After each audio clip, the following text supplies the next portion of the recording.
அம்பிகாவும் குணசேகரனும் கூட அவரவர் வேலையை பார்க்க தயாராக சர்வாவும் கிளம்ப தயாரானான். போறதுக்கு முன்னாடி இந்த பாத்திரத்தை எல்லாம் கழுவி வச்சுட்டு போயிடு என்று போற போக்கில் கூறிவிட்டு அம்பிகா சென்றுவிட, மாமியாராக இல்லை என்றால் அவரை அடிக்கக்கூட சர்வா யோசித்திருக்க மாட்டான். இத்தனை வேலை ஆளுங்க இருக்காங்க, என்ன பாத்திரம் கழுவ சொல்லிட்டு போறாங்க என்று எரிச்சலுடன் நினைத்தாலும் தன்னைத்தானே சமன் செய்து கொண்டவன் அவர் சொன்னது போல அனைத்து வேலைகளையும் செய்து முடித்துவிட்டு வெளியில் வந்த நேரம் விக்ரமனிடமிருந்து அவனுக்கு கால் வந்தது. காலை அட்டன் பண்ணி காதில் வைத்தவன், ஹலோ அங்கிள் என்றபடி தனது ரூமை நோக்கிச் சென்றான். ஹலோ டைகர், இப்ப எப்படி இருக்க? எல்லாம் ஓகே தானே? நான் நல்லா இருக்கேன். நான் தான் ஏற்கனவே சொன்னேனே, ரெஸ்ட் எடுத்தா எல்லாம் சரியா போயிடும்னு என்று சொல்லிக்கொண்டே அவன் அறை கதவை திறக்கப் போக வெளியில் யாரோ காலிங் பெல் அடிக்கும் சத்தம் கேட்டது. அதனால் போன் பேசிக்கொண்டே வீட்டு கதவை நோக்கி நகர்ந்தான் சர்வா. நீ நல்லா இருக்கேன்னு சொல்றத கேட்கும் போது எனக்கு ரொம்ப சந்தோஷமா இருக்கு. ஆனா நீ ரொம்ப கேர்லெஸ்ஸா இருக்காத சர்வா. நல்லா ரெஸ்ட் எடு. நீ நல்லா இருந்தாதான் நாங்க எல்லாரும் நல்லா இருக்க முடியும். உன்னை நம்பித்தான் இவ்ளோ பேர் இருக்கோம் என்று கவலையுடன் அவர் சொல்ல, don't worry uncle, I will take care என்று உறுதியாக சர்வா கூற, சரி சர்வா, உன்னை யார் கடத்த ட்ரை பண்ணதுன்னு கண்டுபிடிக்க சொல்லி இருக்கேன்.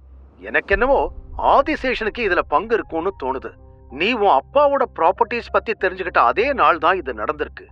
நிச்சயம் இதெல்லாம் அவனோட வேலையாதான் இருக்கணும். ஆலியாவை கூட அவன் கண்காணிக்கிறதா நான் கேள்விப்பட்டேன். அவனை நான் சும்மா விட மாட்டேன் என்று கோபத்தில் விக்ரமன் பேசிக்கொண்டே செல்ல, அங்கிள் அங்கிள் கொஞ்சம் பொறுமையா இருங்க. யார்கிட்டையும் இந்த அட்டாக் பத்தி சொல்ல வேண்டாம். அவங்களுக்கும் இதுக்கும் எந்த சம்பந்தமும் கிடையாது. இதை இப்படியே விட்டுடுங்க என்று சர்வா பொறுமையாக கூற, அவங்களுக்கு சம்பந்தம் இல்லைனா வேற யார் இத பண்ணது? இந்த ஊர்ல உண்மையில கை வைக்கிறதுக்கு யாருக்கு தைரியம் இருக்கு என்று கோபத்தோடு கேட்டார் விக்ரமன். நான் உங்களை கொஞ்சம் பொறுமையா இருங்கன்னு சொன்னேன். இதை நானே பாத்துக்கிறேன். ஏதாவது ஹெல்ப் வேணும்னா நான் உங்ககிட்ட சொல்றேன். அப்போ நீங்க இதுல தலையிட்டா போதும் என்று சொல்லிக்கொண்டே கதவருகில் வந்திருந்த சர்வா கதவை திறந்தான். அந்த பக்கம் யோசித்துக் கொண்டிருந்த விக்ரமன், சரி டைகர், நீ இவ்ளோ சொன்னதுக்கு அப்புறம் நான் என்ன பண்ண என்று அவர் சொல்லி முடிக்க, கதவை திறந்திருந்த சர்வா எதிரே நின்ற சிவானியை பார்த்து கண்களை சுருக்கினான். நான் உங்களுக்கு அப்புறமா கால் பண்றேன் என்று கூறி அழைப்பை துண்டித்தவன் சிவானியை மேலிருந்து கீழ்வரை பார்த்து வைக்க காரணமே இன்று ஷார்ட் ஸ்கர்ட்டில் அழகாக தெரிந்தாள். பிறகு என்னாச்சு எனக்கு என்று மானசீகமாக தலையில் அடித்துக் கொண்டவன் ஹாய் என்று மட்டும் கூறினான். ஹலோ சர்வா என்று அவள் சிரிக்கும் பொழுது விழுந்த அவளது கண்ணக்குழியை இன்றுதான் முதன்முறையாக சர்வா கவனித்தான். அதில் அவன் பேச்சற்று அப்படியே நிற்க, ஹலோ, நான் உள்ள வரலாமா? ஓ சாரி சாரி, ப்ளீஸ் கம் என்றான் சர்வா. அவளும் உள்ளே வந்துவிட கதவை மூடிவிட்டு பின்னாலேயே வந்தவன், வேதிகா வீட்ல இல்ல என்று கூறினான். அப்படியா, நான் உங்களை பார்க்கத்தான் வந்தேன் என்றாள். என்ன பார்க்கவா? எதுக்காக என சர்வாவும் கேட்க, என்ன அதுக்குள்ள மறந்துட்டீங்களா என்று அவள் கேட்டதும் என்னவாக இருக்கும் என்று யோசனை செய்தான் சர்வா. அவனுக்கு எதுவுமே ஞாபகம் வரவில்லை. என்னை இன்னைக்கு வெளியில கூட்டிட்டு போறேன்னு சொன்னீங்களே, அதுக்குள்ள மறந்துட்டீங்களா என்று அவள் கேட்க குழப்பத்துடன் அவளை பார்த்த சர்வா, நான் அப்படி சொன்னேனா? எப்ப சொன்னேன் என்று கேட்டான். ஓ, நான் உங்ககிட்ட வேற மாதிரி சொல்லி இருந்தேன்ல, நாம 2 பேரும் சேர்ந்து ஜிம் போலான்னு சொன்னேனே, ஞாபகம் இருக்கா என்று அவள் கேட்டதும் சர்வாவிற்கு அன்று காரில் பேசியது ஞாபகம் வந்தது.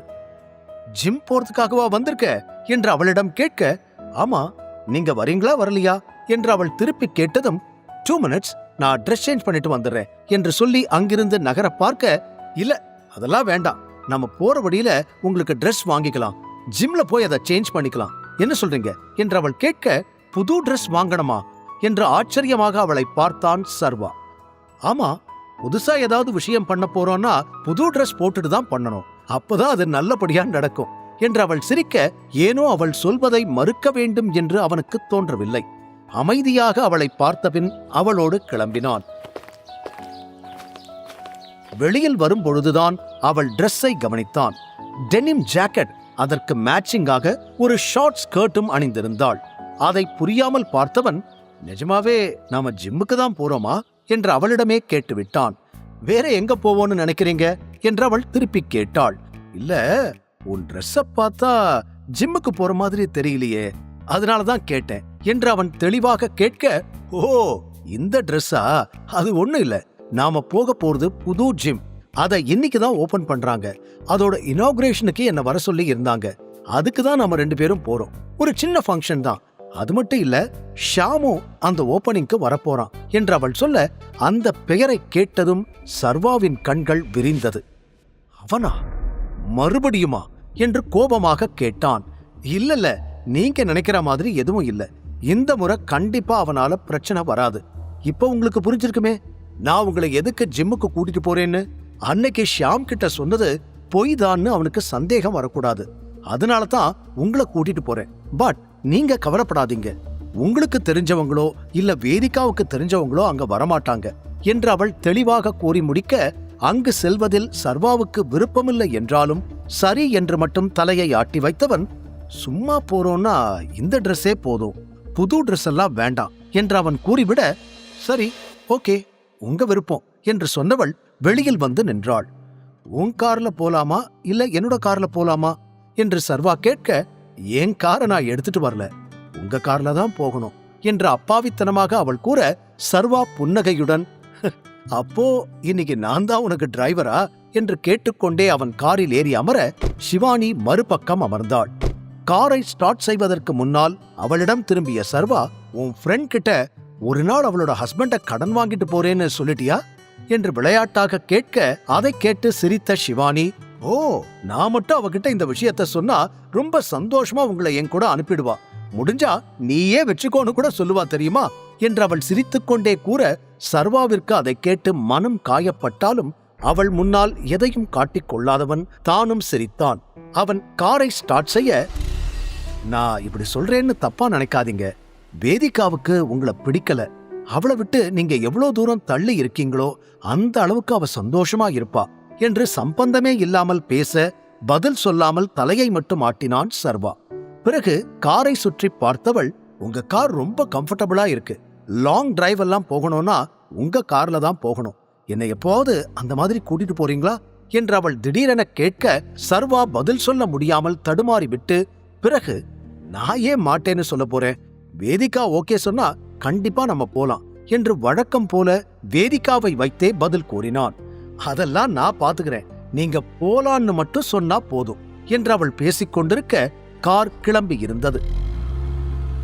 சிறிது நேரத்திலேயே அந்த புதிய ஜிம் வாசலில் காரை நிறுத்தினான் சர்வா.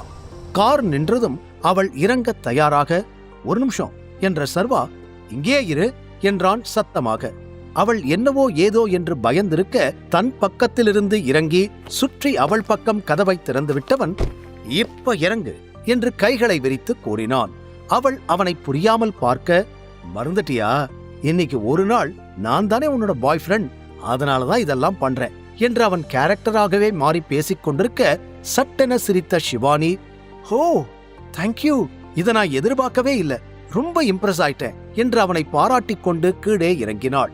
யாருமே எதிர்பார்க்காததை செய்யறதுதான் என்னோட ஸ்டைல் என்று கூறியவன் அவள் இறங்கியதும் கதவை மூடினான். பிறகு இருவரும் அங்கிருந்த லிப்டை நோக்கி செல்ல, அந்த இடத்தில் இன்னொரு எக்ஸ்பென்சிவ் கார் வந்து நின்றது. சர்வா அந்த காரை கவனிக்காமல் லிப்ட் அருகில் சென்று விட்டான். ஆனால் சிவானி அதை நன்றாக கவனித்தாள். இந்த கார் பார்க்கறதுக்கு சர்வாவோட கார் மாதிரியே இருக்கே என்று 2 கார்களையும் ஒப்பிட்டு பார்த்தாள். இது நிஜமாவே எக்ஸ்பென்சிவான கார் தான், இந்த சர்வா ஏதோ மறைக்க ட்ரை பண்றான் என்று யோசனையோடு அவள் 2 கார்களையும் மாறி மாறி பார்த்து கொண்டிருக்க, அவளை காணவில்லை என்று திரும்பிய சர்வா, அவளது பார்வை அந்த கார்களின் மீது பதிந்திருந்ததைக் கண்டு அதிர்ச்சி அடைந்தான். சிவானியின் கேள்விகளை சர்வா எப்படி சமாளிக்கப் போகிறான்? சிவானியிடம் தன் உண்மையான அடையாளத்தை சர்வாவால் மறைக்க முடியுமா? காரிலிருந்து இறங்கி உள்ளே செல்லும் பொழுது அங்கு வேறு ஒரு விலை உயர்ந்த கார் வர, அதன் தோற்றம் சர்வாவின் கார் போலவே இருந்தது. சர்வாவுடைய கார் வெளியிலிருந்து தகரம் போல தெரியும், ஆனால் இந்த கார் பளபளவென மின்னியது. அதைத் தவிர 2க்கும் எந்த வித்தியாசமும் தெரியவில்லை. சிவானி சந்தேகத்தோடு 2 கார்களையும் பார்த்து கொண்டிருக்க, அதை கவனித்த சர்வா, நல்ல நாள்லயே 1000 கேள்வி கேட்பா, இந்த காரை பார்த்து டவுட் வந்துச்சுன்னா அவ்வளவுதான் என்று வேகமாக அவளிடம் ஓடி வர, அந்த கார் உங்க கார் மாதிரியே இல்ல பாருங்க என்று அவன் நினைத்தது போலவே எடுத்ததும் கேட்டாள். என்னோட கார் மாதிரியா? என்ன பேசிக்கிட்டு இருக்க நீ? அது ஏதோ அரண்மனை மாதிரி இருக்கு. என் காரு ஒரு பழைய குடிசை மாதிரி இருக்கு. ரெண்டையும் எதுக்கு கம்பேர் பண்ற என்று சமாளிக்க அவன் முயற்சி செய்தான். இல்ல, பார்க்கறதுக்கு ரெண்டும் என்று சிவானி ஏதோ சொல்ல வர, இங்க பாரு சிவானி, நான் ஏழைதான், என்கிட்ட பணம் இல்லதான். ஆனா என் மனசு முழுக்க நிறைய அன்பு இருக்கு. என் கண்ணை நல்லா உத்து பாரு, அந்த அன்பு உனக்கு நல்லா தெரியும். காசு பணம் மட்டும்தான் சந்தோஷத்தை கொடுக்குமா? என் அன்பு உனக்கு சந்தோஷத்தை கொடுக்காதா? என் கண்ணை பாரு, என் கண்ணை மட்டும் பாரு என்று சம்பந்தமே இல்லாமல் காதல் வசனம் பேச, தான் சொல்ல வந்த விஷயத்தை மறந்து திடீரென்று வித்தியாசமாக நடந்து கொள்ளும் சர்வாவை பேச்சற்று பார்த்தாள் சிவானி. அப்பாடா, மறந்துட்டா போல என்று நிம்மதியடைந்த சர்வா அவளை பார்க்க, என்னாச்சு உங்களுக்கு? என்னென்னமோ பேசுறீங்க? முழு கதையையும் கேட்டு மகிழ பாக்கெட் FM ஆப்பை டவுன்லோட் செய்யுங்கள். லிங்க் டிஸ்கிரிப்ஷனில் கொடுக்கப்பட்டுள்ளது.